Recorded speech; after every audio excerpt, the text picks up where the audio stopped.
Agora vamos fazer as questões que são referentes às interpretações e aos elementos gramaticais puramente, tá bom? A primeira é um texto, eu peço que você volte no seu material, porque é aquela que trata do jogo. E ali naquele texto, a gente vê que o jogo, ele apresenta regras que são arbitrárias, consensuais, e o jogo traz um misto de sentimento de tensão e de alegria, segundo o texto, fazendo com que o jogo, seja um ponto fora da curva na vida cotidiana, no dia a dia. O enunciado diz, segundo o texto, o jogo comporta a possibilidade de fruição. O que é fruição? É o desfrute, é o aproveitamento. Então, é o gozo de uma situação. Do ponto de vista das práticas corporais, essa fruição, esse aproveitamento se estabelece por meio do quê? Ora, não pode ser pela fixação de táticas. Porque uma vez que você fixa táticas, você padroniza o jogo, por mais que ele seja padronizado e alcance mais pessoas, ele deixa de ter aquele caráter, né, de alegria, porque ele perde a sua espontaneidade. E por isso mesmo também não dá para ser competitividade. Como é que eu vou aproveitar, eu vou fruir daquilo que o jogo me possibilita, se existe competitividade, pensando em bons resultados? Cá entre nós é verdade que todo jogo traz em si um elemento de competitividade. É natural do jogo, é inerente a ele. Mas o enunciado fala de aproveitamento, de desfrutar o jogo em sua essência. Portanto, não é competitividade. Refinamento técnico. Também existe, por certo, refinamento técnico, principalmente para quem joga seriamente.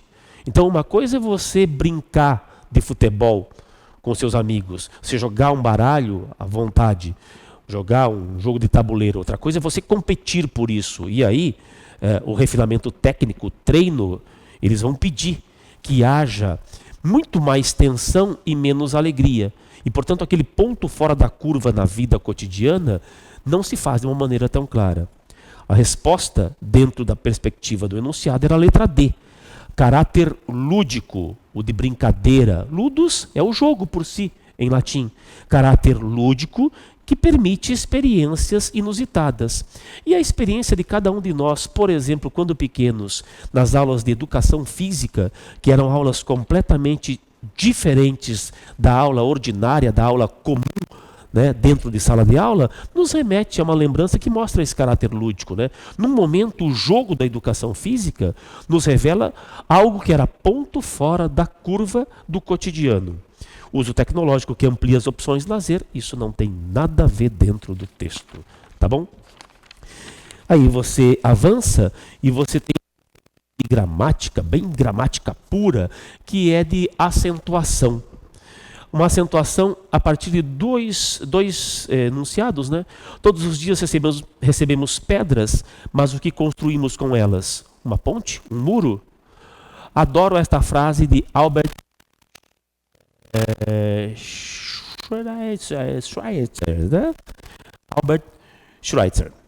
A felicidade não passa de saúde boa e memória fraca. As duas frases em jogo. As duas palavras, construímos e saúde.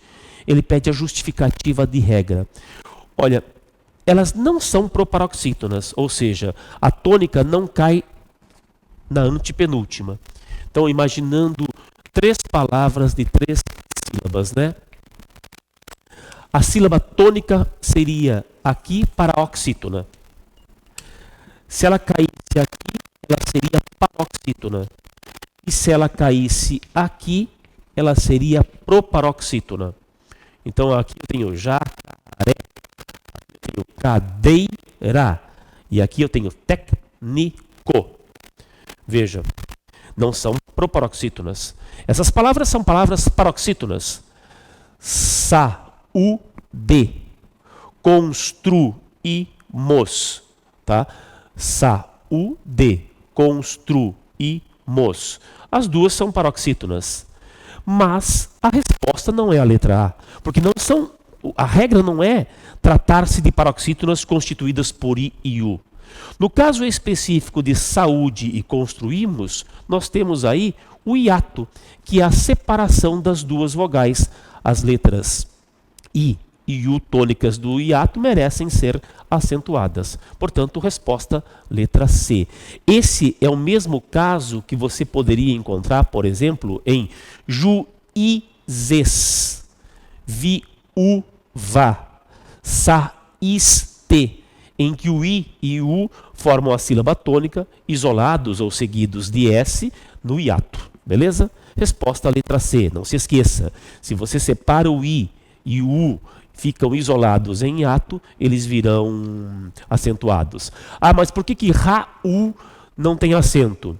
Porque esse U de Raul vem acompanhado do L. E ele tem que vir sozinho ou acompanhado de S, tá bom? Por que juiz não tem acento? Porque o I aí vem acompanhado de Z. Ele precisa vir sozinho, sendo tônico, ou acompanhado de S. Se você for adiante, você vai ter um trechinho do Gabriel Pensador.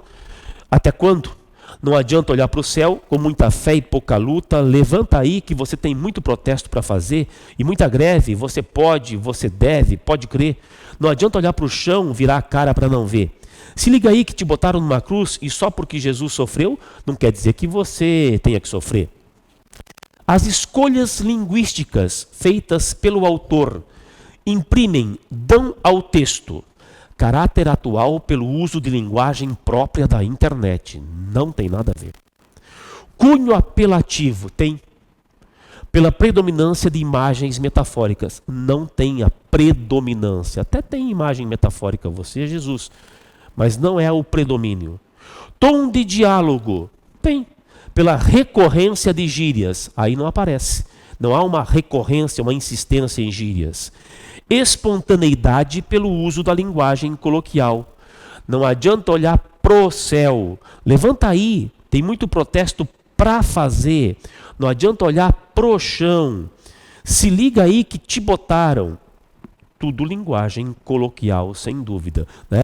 Então há muitas marcas de linguagem coloquial conjugada com esse tom espontâneo do texto. E a letra E, a letra D é a correta, né? A letra E, originalidade pela concisão de linguagem, não há de forma alguma essa marca no texto. Resposta letra D de Dinamarca. Se você seguir, você vai encontrar andei sozinho na praia.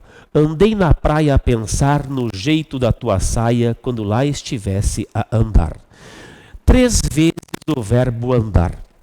O verbo andar é um verbo de ação. Naturalmente, esse verbo é um verbo intransitivo. Você anda e você pode agregar a esse verbo intransitivo um adjunto adverbial. Então, você anda pela avenida. Você anda à noite, você anda sem vontade, você anda com medo. Tudo bem. Verbo intransitivo. Existe um uso do verbo que é um uso que merece atenção. Ó.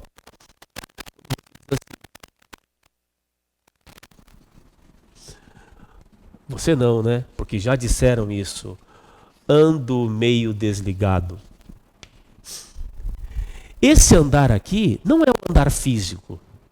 Esse andar é aquele andar que traduz um estado, uma situação de vivo desligado, vivo um pouco desligado. Todas as vezes em que você tem o verbo andar com esse valor, ele anda triste ultimamente. Olha, você anda malandrão, hein? Não é um andar físico. É o andar como viver num determinado momento da sua vida. Quando você tem esse andar nesse sentido, o verbo é de ligação. E como é que a gente percebe isso? Porque aqui, ó, vem um qualificador. Vem um desligado que está ligado não ao verbo, né, mas ao eu. Eu vivo, eu estou, né, meio desligado nesse momento. Será que aconteceu isso nesses verbos? Andei sozinho na praia, andei na praia a pensar no jeito de tua saia quando lá estivesse a andar. Ora, os 2 casos finais, andei na praia e estivesse a andar, deles eu não tenho dúvida. Estes verbos são intransitivos, porque eles correspondem ao verbo andar físico. A resposta já estava aí resolvida, portanto, dada. Letra C. Alguém poderia ficar na dúvida com relação à primeira, porque tem um andei, né? e tem o sozinho, como esse desligado aqui, adjetivo. Acontece que esse andei sozinho não é o andei como vivi sozinho, é o andei físico. Então olha o que ele faz aí. Ele usa um verbo, e é possível, né? Ele usa um verbo que é o verbo físico e agrega a essa forma verbal de uma ação o adjetivo. Andei sozinho na praia. É como se você fizesse assim, ó. Ela cantou tímida aquela canção. Então ela canta e o ato de cantar, que é uma forma fundamentalmente de ação, vem agregada ao tímida. O verbo não é de ligação. O verbo é um verbo de ação, simplesmente. O verbo de ligação é esse que indica um estado, uma passagem, não algo que se faz fisicamente. Resposta era a letra C. Verbos intransitivos todos. Na sequência, você tem um trechinho do romance Querô, do dramaturgo santista, já falecido, né, Plínio Marcos. Esse é um romance dele que depois virou peça de teatro e virou filme. Querô é um adolescente, né, que perde a mãe comete suicídio, depois ele é adotado, ele acaba caindo na chamada FEBEM, à época, né, hoje a Fundação Casa. Local para os chamados menores infratores. E lá ele vai sofrer muito, lá ele vai conhecer o que é um lado que ele não conhecia da vida, né? Nesse trechinho aqui, tem como foco a fala do repórter. E o Querô foi espremido, empilhado, esmagado de corpo e alma num cubículo imundo, com outros meninos.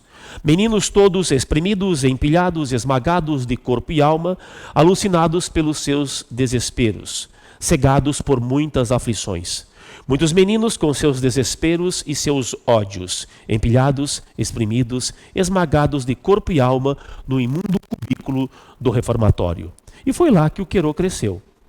No discurso do repórter, nesse trecho, a repetição. Então veja que é uma repetição de exprimido, empilhado, esmagado, no cubículo imundo, imundo cubículo. A repetição cria um efeito de intensificação. E isso constrói uma ideia do quê? Bom, essa intensificação, e tem uma passagem no texto que mostra isso, né? Muitos meninos com seus desesperos e seus ódios. À medida que eles iam sendo empilhados, esmagados, exprimidos naqueles cubículos, aumentava-lhes o ódio, aumentava-lhes o desespero, a indignação. A única alternativa que contempla esta situação de maneira precisa é a letra A, né? Opressão física e moral. Essa repetição reforça a noção de uma opressão física, porque estavam empilhados, jogados naquele cubículo, e moral, porque tratados como bichos, eles iam ficando cada vez mais raivosos, tendo ódio daquela situação e das pessoas que as colocavam naquela situação. Resposta era a letra A. As outras todas, em alguns casos, até perpassam aspectos que estão presentes aí, mas não na sua completude. Então, repressão policial e social, que gera apatia. É evidente que há uma noção de repressão aí, mas não gerando apatia, porque que alguém que tem ódio não tem apatia. Polêmica judicial e midiática, que gera confusão entre os meninos. Não há nada disso no trecho por conta da repetição.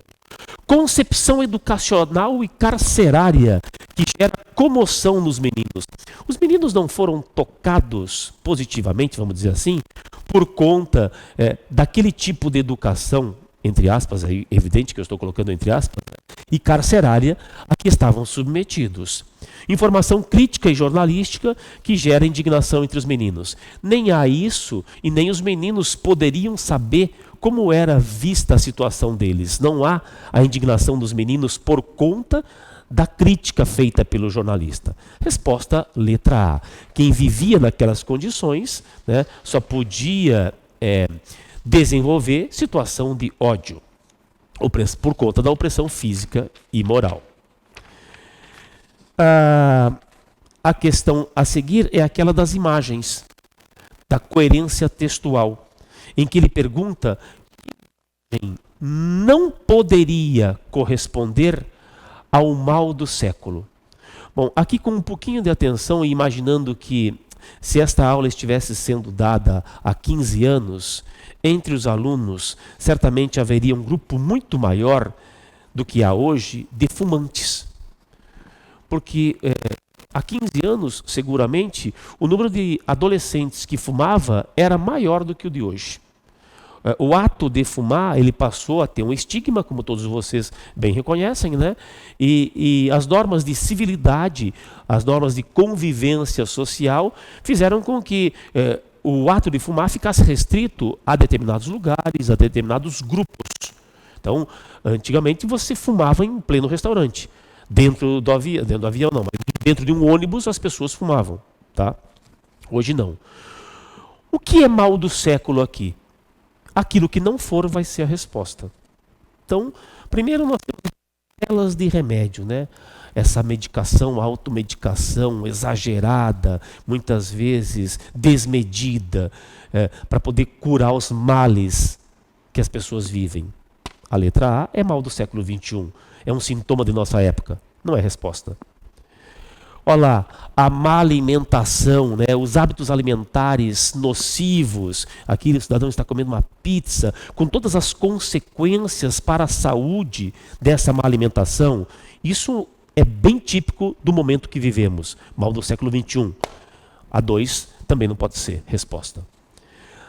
Aqui a terceira imagem é a imagem de uma pessoa solitária, né, reclusa, introspectiva, sugerindo uma situação de depressão, de solidão, de isolamento, de apatia, mal do século XXI.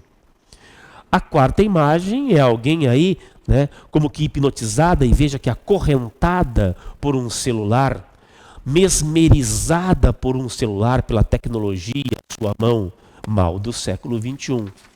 A resposta era a última, porque fumar, que já foi, acredite, até um ato relacionado à elegância, aquilo que era, como os franceses diriam, chic.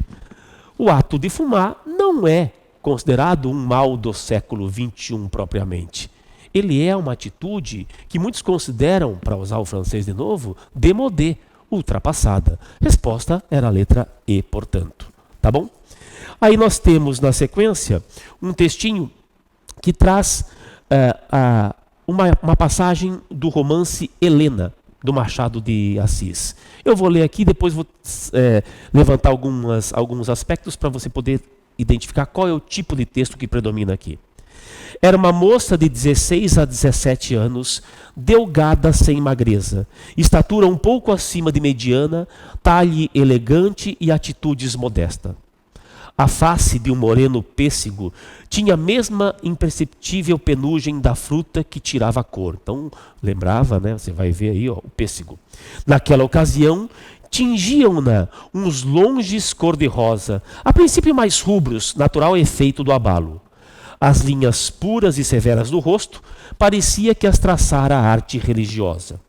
Se os cabelos, castanho como os olhos, em vez de dispostos em duas grossas tranças, lhe caíssem espalhadamente sobre os ombros, e se os próprios olhos alçassem as pupilas ao céu, se ela olhasse para o céu, dissereis um daqueles anjos adolescentes que traziam a Israel as mensagens do Senhor. Então, olha como é que ele compara a moça ao final do trecho. O texto livre é um trecho do romance Helena, de um dos autores mais conhecidos da literatura brasileira, Machado de Assis. Quanto à tipologia textual do trecho transcrito, olho vivo para esse tipo de questão também, saber o tipo de texto, né? É correto dizer que nele predomina o quê? Bom, para ir diretamente à resposta, o que ele faz aqui é uma descrição da moça, não? Ele descreve a moça com tal beleza que no final do trecho ele chega a comparar a moça, dizendo que se ela deixasse os cabelos, né, nos ombros, e se ela olhasse aos céus, ela pareceria anjos. No começo ele faz um breve apanhado, uma breve descrição física. Logo depois ele fala um pouco do comportamento dela, porque ela era elegante, né? E tinha atitudes modestas. Então a sua elegância também se ressaltava pela atitude comedida dela, pelas atitudes comedidas dela, o que realçava a sua figura. Parecia um anjo. Quanto ao tipo de texto que nós temos aqui, ele se orienta para a descrição, de modo que a resposta é um texto descritivo, pois constrói a imagem do personagem para o leitor. Resposta letra A. Aí nós já vimos a questão do erro de português. Vamos para a questão da arma contra o revenge porn. A moça teve fotos, você viu aí no texto, né? A moça teve fotos íntimas suas divulgadas por um ex-namorado, mais de 100 fotos. O que ela fez? Ela foi lá e registrou a imagem dos próprios seios, de modo que quem compartilhasse aquelas fotos que tinham sido compartilhadas pelo seu ex-namorado deveria pagar a ela direitos autorais pela imagem dos seus seios. Foi a justiça, conseguiu desse modo, né, frear um pouco, quem sabe, a divulgação daquelas imagens. O recorte do tema para a produção de qualquer texto é uma ferramenta muito importante para delimitar o espaço do que se vai escrever. O texto Uma Arma contra o Revenge Porn, em seu planejamento, quanto às intenções de produção e a sua função, assume o discurso de que natureza? Ora, ele parte da ideia de que a vingança se deu dentro do ambiente virtual. E ela vai lá e, para evitar a disseminação das fotos neste ambiente digital, neste ambiente virtual, registra a imagem dos próprios, registra os seios, né? E, portanto, a imagem dos próprios seios. Logo, o discurso de que se reveste aí o texto é o discurso tecnológico, uma vez que mostra as vantagens de se ter em mãos recursos da informática, que foi o que a moça fez, afinal de contas, né? Uma vez ofendida, uma vez agredida em sua intimidade naquele ambiente, se valeu dos recursos daquele ambiente para poder se proteger. Resposta, letra B. A sexta já fizemos. Vou pedir que você vá para a penúltima questão do nosso encontro de hoje, que é aquela que fala do turismo binacional. Essa é uma questão de coesão. E coesão referencial por substituição aqui. Ele pede que você, dentro do texto, encontre a expressão que funciona como elemento de coesão porque substitui uma outra expressão. Então, a FURG em Santa Vitória do Palmar, a cerca de 20 quilômetros da fronteira com o Uruguai, oferece o curso Turismo Binacional. Esse bacharelado soma a formação básica em turismo às peculiaridades histórico-culturais da região fronteiriça. O processo seletivo segue 2 sistemas. As 30 vagas para brasileiros estão preenchidas conforme nota obtida no Enem. Outras 5 vagas destinam-se a alunos uruguaios que são selecionados por uma prova específica de leitura e compreensão de texto. Qual é a palavra ou expressão que nesse trecho recupera uma outra que havia aparecido e recupera substituindo-a? Esse bacharelado, no finalzinho da primeira linha. Se você olhar a expressão esse bacharelado, você vai notar que ele se refere a quê? Curso Turismo Binacional. Então, um fator de coesão que faz o texto se amarrar, as partes se interligarem, é a coesão por substituição. E aqui, esse bacharelado recupera e substitui turismo binacional. Por isso, a resposta é a letra B. Para finalizar, uma última questão de gramática também, tá? Veja que ele pede que você identifique em liberação das tensões naquele texto a função sintática. Essa é uma questão mais específica, me desculpa aqui, só para poder apagar. Uma questão mais tradicional, gramática, e só para a gente finalizar o nosso encontro, para quem tenha dúvida com relação a isso, vamos acabar aqui com a lousa. Usando a lousa. Acabar com a lousa poderia ficar ambíguo. Olha, liberação das tensões. Imagine assim, ó.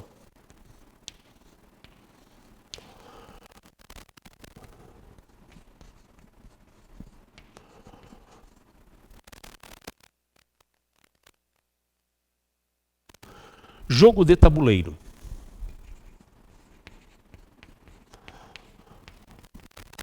Montagem do tabuleiro. Para aqueles que estudam gramática mais a fundo, eu tenho certeza de que há um momento no estudo da análise sintática em que a gente fica na dúvida entre quando uma expressão com preposição é adjunto adnominal e quando ela é complemento nominal. É bastante natural e pertinente esta dúvida, porque haverá um momento em que uma expressão como de tabuleiro e do tabuleiro, ela pode assumir essas duas funções.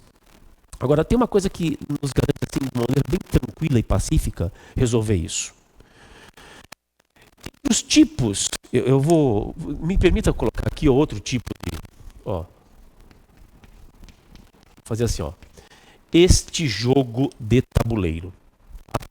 Este jogo de tabuleiro. Aqui existem dois adjuntos adnominais. O núcleo é jogo. Esse é um adjunto. Adjunto veio junto do substantivo fundamental.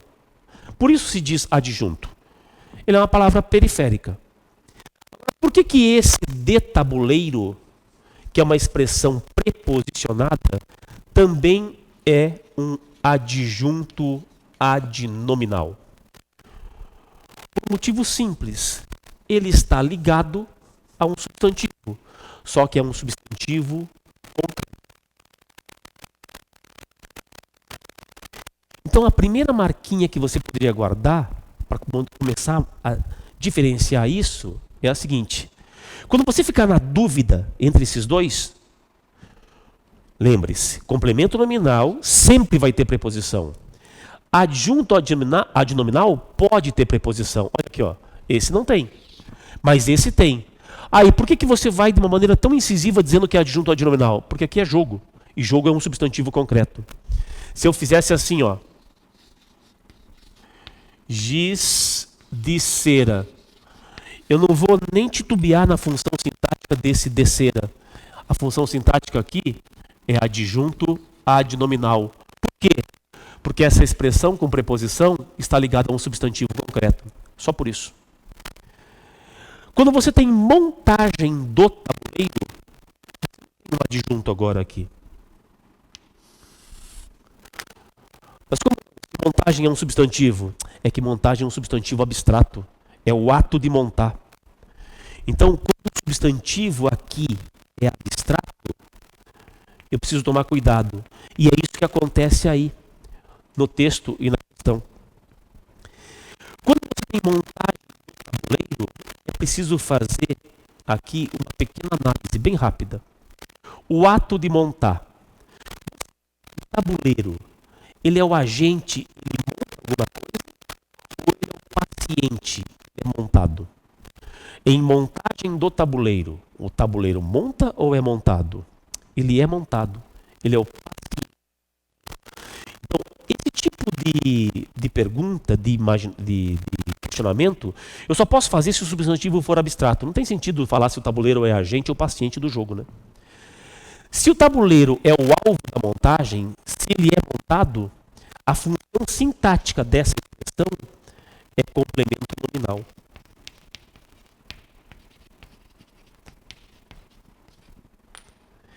É por isso que lá na passagem ele termina dizendo assim, liberação das tensões.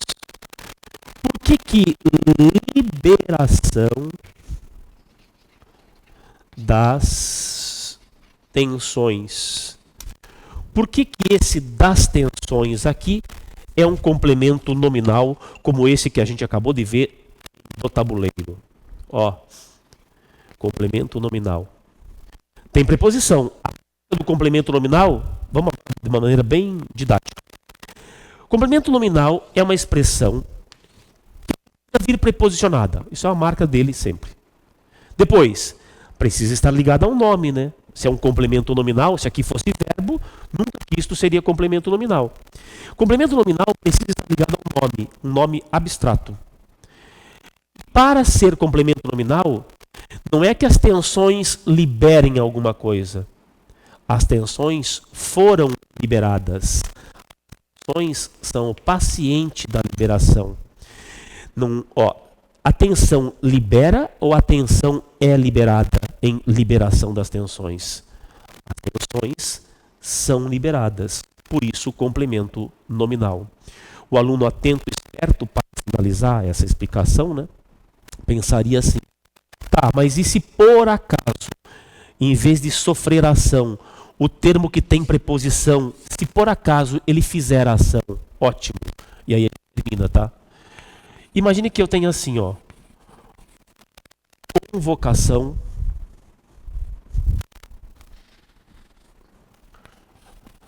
da Federal do Paraná.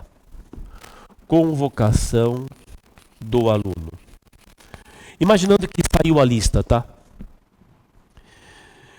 Em convocação da Federal do Paraná. Se fosse assim, ó, festa da Federal do Paraná, adjunto adnominal. Por quê? Por que da Federal do Paraná em festa da Federal do Paraná? Por que da Federal é adjunto adnominal? Porque festa é concreto. Eu só preciso pensar se o substantivo aqui for abstrato. Em festa, convocação da Federal e convocação do aluno. Olha a diferença e aí acabou a... Convocação da Federal. Em janeiro, a Federal convoca. Ela é o agente da convocação. Ela convoca os aprovados. Em janeiro, o aluno é convocado. Ele é paciente. Esta é a diferença que os gramáticos perceberam. Se o termo com preposição sofre a ideia indicada pelo substantivo abstrato, isso é um complemento nominal. Se o termo com preposição, e é esse aqui que causa a confusão para vocês. Se o termo com preposição, ele é aquele que pratica a ideia indicada pelo substantivo abstrato, esse é o adjunto adnominal. Olha, a gente hoje fez aqui a resolução dos exercícios. Resolução é um abstrato, é o ato de resolver. Dos exercícios, eles foram resolvidos. Complemento nominal. Vocês acabaram de ver a resolução do IESO. Resolução é abstrato, é o ato de resolver. IESO é quem fez a resolução, adjunto adnominal. Ele resolveu os exercícios. Então a resposta era a letra, nesse caso, na última, era a letra A, complemento nominal. Beleza? Olha, é bastante coisa porque são muitas questões. Espero que você tenha ido bem, espero que aproveite bem esse encontro e valeu. Até mais.